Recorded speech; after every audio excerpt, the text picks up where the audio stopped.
Injection দিচ্ছি, হ্যাঁ, অবশ করার জায়গাটা কিচ্ছু হয়নি।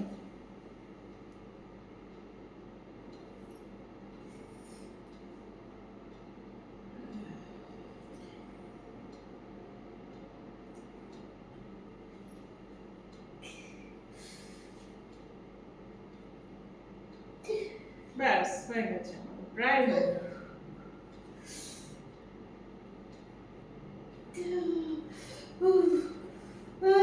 ঠিক আছে।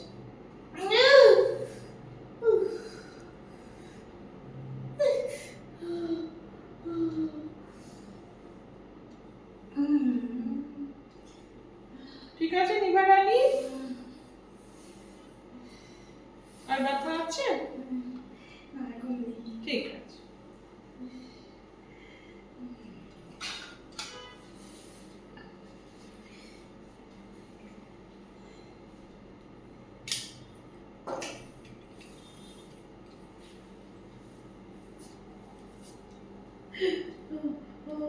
কি হয়েছে, ঠিক আছেন?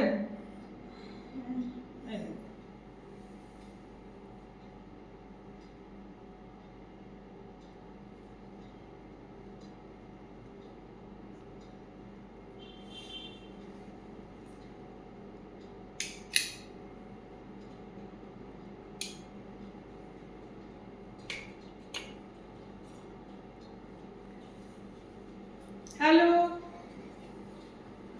আমরা ইমপ্লানন করাচ্ছিলাম পেশেন্টকে। ইমপ্লানন হচ্ছে একটা হরমোনাল কন্ট্রাসেপটিভ ডিভাইস। এটা 3 বছর কাজ করে। স্কিনের নিচে আমরা একটা ছোট্ট দেশলাই কাঠির মতো 4 সেন্টিমিটার লম্বা, খুব নরম, ফ্লেক্সিবল, ম্যালিয়েবল একটা জিনিস স্কিনের নিচে under local anaesthesia we put it.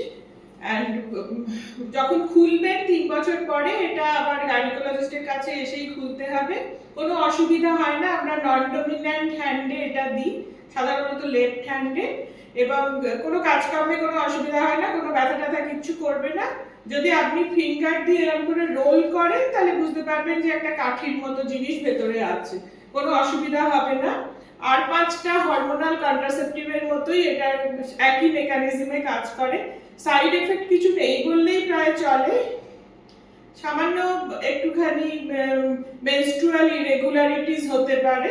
আমরা 20 জনের মধ্যে দেখেছি 7 থেকে 8 জন পেশেন্ট আমাদের এসে বলে যে পিরিয়ড হচ্ছে না বা স্পটিং হচ্ছে। এতে কোনো অসুবিধা নেই, শরীরে কোনো রকম অসুবিধা হয় না পিরিয়ড বন্ধ থাকলেও। এটা অন্যান্য হরমোনাল কন্ট্রাসেপটিভেও হয়, যেমন ডিএনবিএ তে হয়, মিরেনাতে। মিরেনা আমরা অন্য কাজে ব্যবহার করি, তাহলেও সেক্ষেত্রেও পিরিয়ড বন্ধ থাকতে পারে, এতে শরীরের কোনো ক্ষতি হয় না। আর আমাদের বোন হেলথের উপর এর কোনো বাজে এফেক্ট নেই। এটা অনেকেই জিজ্ঞেস করে যে এর উপর হাড়ের উপর কোনো ক্ষয়কারক প্রভাব আছে কিনা, সেটা নেই বললেই চলে, খুবই সেফ। এটা আমরা একদম ডেলিভারির পর নিউলি মাদারদের আমরা দিই, মানে 5 দিনের দিন দেওয়া যায় ডেলিভারির পর। এটা এতটাই সেফ ল্যাকটেটিং মাদারদের জন্য, এবং এটা খোলার 1 মাসের মধ্যে আপনি আবার কনসিভ করতে পারেন। এটা এতটাই রিভার্সেবল। খোলবার সময় আপনাদের আবার গাইনোকোলজিস্টের কাছে এসে এটা খুলতে হবে। আর এটা নেপালেও আছে, নরপ্ল্যান্ট নামে পাওয়া যায়। আমাদের দেশে ইমপ্লানন, নেপালেরটা 5 বছর এবং হরমোনের নাম লিভোনর্জেস্ট্রন। ভারতে এসছে 2 বছরের কাছাকাছি সময়, নেপালে এটা আরো অনেক আগে থেকেই জনপ্রিয় ছিল। Thank you.